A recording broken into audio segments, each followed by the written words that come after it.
Stories of പാർത്ഥനിൽ ഇതുവരെ ഞാൻ അവതരിപ്പിച്ചുകൊണ്ടിരുന്നത് investigation, horror, thriller അങ്ങനെയുള്ള കഥകളാണ്. പക്ഷേ ഇന്നു മുതൽ മഹാഭാരതത്തിൻ്റെ മഹത്തായ കഥ ഒരു സീരീസ് രൂപത്തിൽ നിങ്ങളുടെ മുമ്പിൽ കൊണ്ടുവരാൻ ആഗ്രഹിക്കുകയാണ്. ഈ യാത്രയിൽ എല്ലാവരും കൂടെ ഉണ്ടാകുമെന്ന് പ്രതീക്ഷിക്കുന്നു.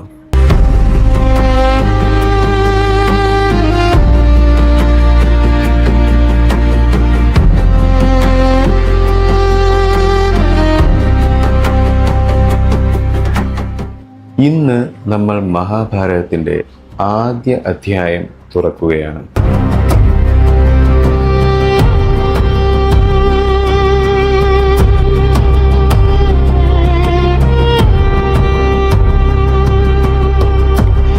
മഹാഭാരതം എന്ന് കേൾക്കുമ്പോൾ നമ്മൾ ഓർക്കുന്നത് കൃഷ്ണനെയും അർജുനനെയും കർണനെയുമാണ്.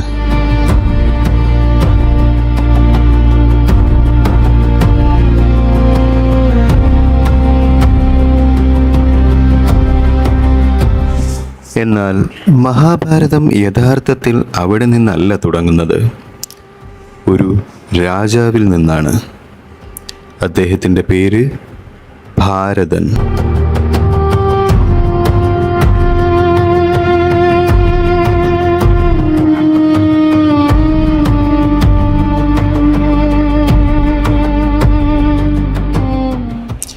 വളരെ കാലങ്ങൾക്ക് മുമ്പ് ഹിമാലയത്തിൻ്റെ വനങ്ങളിൽ കണ്വ മഹർഷിയുടെ ഒരു ആശ്രമമുണ്ടായിരുന്നു.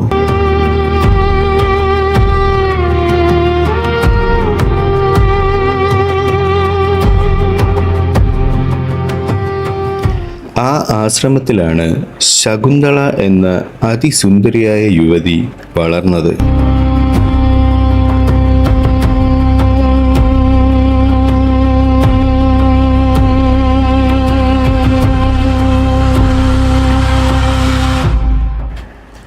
ഒരു ദിവസം വേട്ടയ്ക്കായി കാട്ടിലെത്തിയ രാജാവ് ദുഷ്യന്തൻ ശകുന്തളയെ കണ്ടു.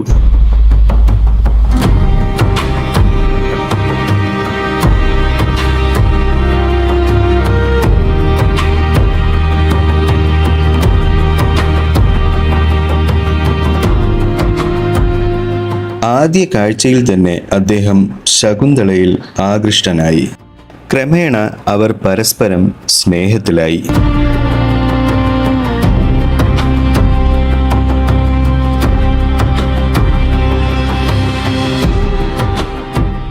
അവസാനം ഗാന്ധർവ വിവാഹത്തിലൂടെ അവർ ഒന്നായി.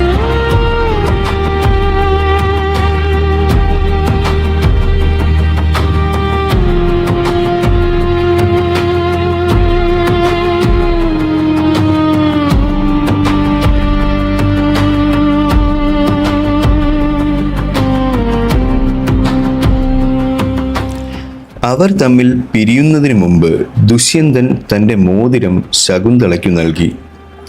ഞാൻ നിന്നെ എൻ്റെ രാജ്യത്തിലേക്ക് കൊണ്ടുപോകാൻ തിരികെ വരുമെന്ന് അദ്ദേഹം വാഗ്ദാനം ചെയ്തു.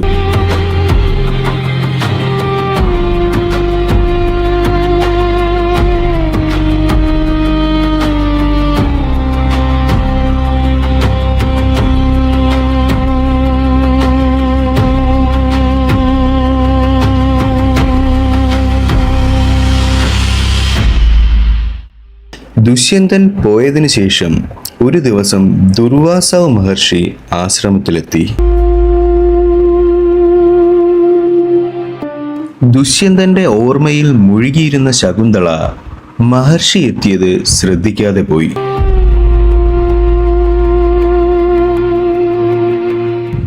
മഹർഷിയെ ശ്രദ്ധിക്കാതെ പോയതിൽ കോപിച്ച ദുർവാസാവ് ശകുന്തളയെ ശപിച്ചു. നീ ആരെക്കുറിച്ചാണോ ചിന്തിച്ചിരുന്നത് അയാൾ നിന്നെ മറന്നു പോകട്ടെ.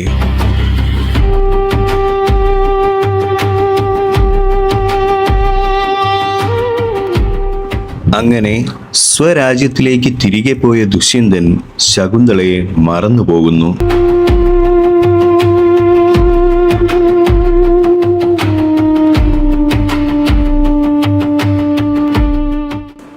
ക്ഷിപ്രകോപിയും ക്ഷിപ്രപ്രസാദിയുമായ ദുർവാസാവ് തൻ്റെ കോപം ശമിച്ചപ്പോൾ ശകുന്തളയുടെ ദുഃഖം കണ്ട് ശാപത്തിൻ്റെ കാഠിന്യം കുറച്ച് അദ്ദേഹം പറഞ്ഞു, ശകുന്തളയെ ബന്ധപ്പെട്ട് എന്തെങ്കിലും ഒരു അടയാളം കണ്ടാൽ ദുഷ്യന്തന് തൻ്റെ ഓർമ്മ തിരികെ വരുമെന്ന്.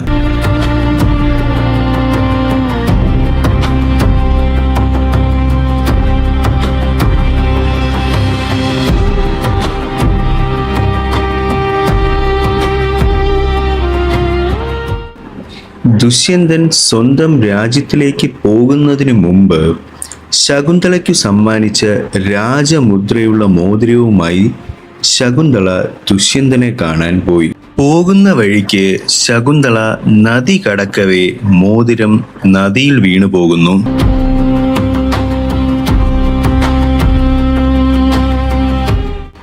ഇതറിയാതെ ശകുന്തള ദുഷ്യന്തന്റെ രാജധാനിയിലെത്തുന്നു. താൻ രാജാവിൻ്റെ ഭാര്യയാണെന്ന് പറയുന്നു. ദുർവാസാവിൻ്റെ ശാപം കാരണം എല്ലാം മറന്നുപോയ ദുഷ്യന്തന് ശകുന്തളയെ തിരിച്ചറിയാൻ പറ്റുന്നില്ല.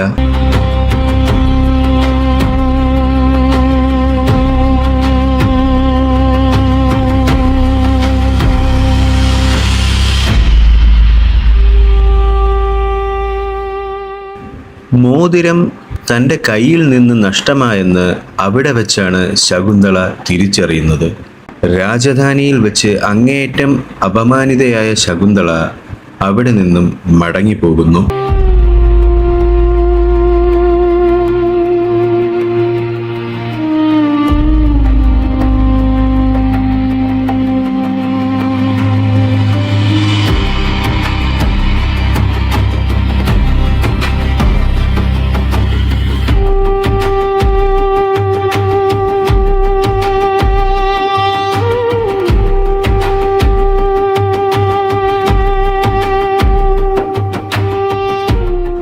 കാലങ്ങൾ കടന്നു.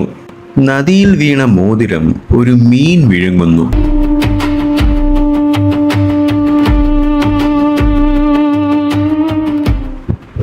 ഒരു മീൻപിടുത്തക്കാരന്റെ വലയിൽ ആ മീൻ കുരുങ്ങുന്നു. മീൻ മുറിക്കവേ രാജമുദ്രയുള്ള മോതിരം അയാൾക്ക് ലഭിക്കുന്നു. അയാൾ ആ മോതിരം രാജധാനിയിൽ എത്തിക്കുന്നു.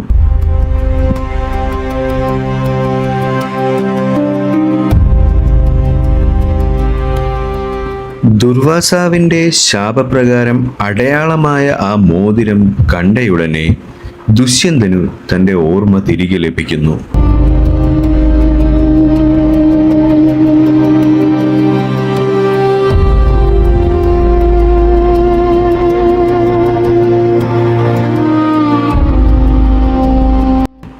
ഓർമ്മശക്തി തിരിച്ചു കിട്ടിയ ദുഷ്യന്തൻ ശകുന്തളയെ തേടി പുറപ്പെടുന്നു.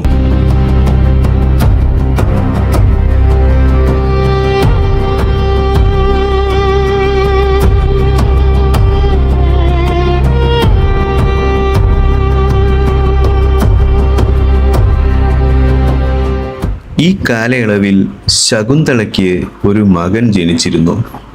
ആ കുട്ടി ഒരു അസാധാരണ ബാലനായിരുന്നു.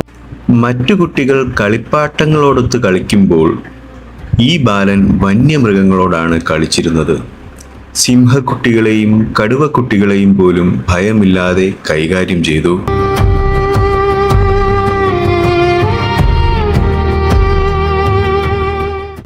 ആ അത്ഭുത ബാലന്റെ ധൈര്യം കണ്ട് അവരെല്ലാവരും അതിശയിച്ചു. അവന്റെ പേരായിരുന്നു ഭാരതൻ.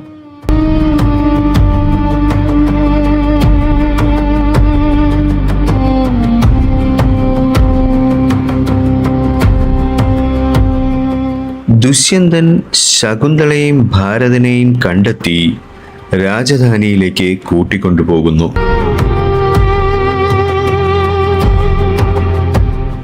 ഭാരതൻ വളർന്നു വന്നപ്പോൾ മഹാനായ ഒരു ചക്രവർത്തിയായി.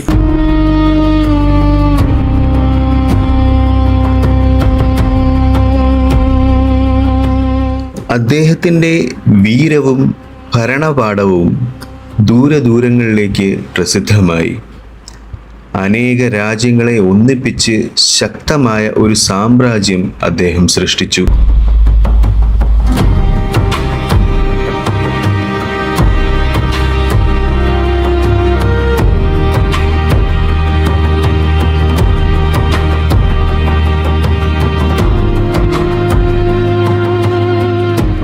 ഭാരതൻ മഹാരാജാവിൻ്റെ മഹത്വം കാരണം അദ്ദേഹത്തിൻ്റെ രാജ്യം ഭാരതവംശം എന്നറിയപ്പെട്ടു.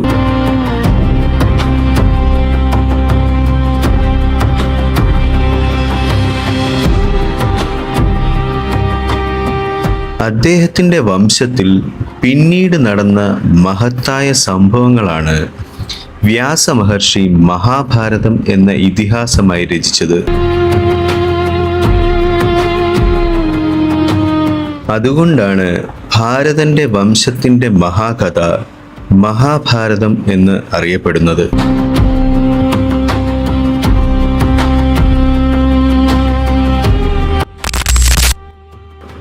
ഭാരതന്റെ വംശം കാലക്രമേണ കുരുവംശമായി വളർന്നു. കുരുവംശത്തിന്റെ ശക്തി കേന്ദ്രമായിരുന്നു ഹസ്തിനപുരം. അനേകം രാജാക്കന്മാർ അവിടെ ഭരിച്ചു.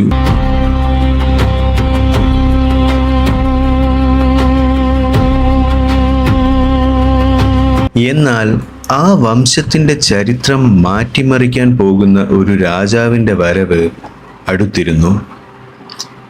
അദ്ദേഹത്തിൻ്റെ പേര് ശന്തനു.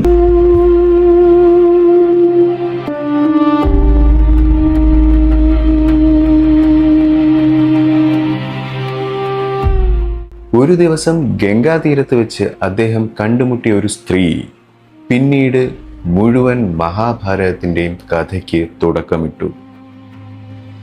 ആരായിരുന്നു ആ സ്ത്രീ? എന്തുകൊണ്ടാണ് ശന്തനുവിൻ്റെ ജീവിതം പൂർണ്ണമായും മാറിയത്? അടുത്ത ഭാഗത്തിൽ കാണാം.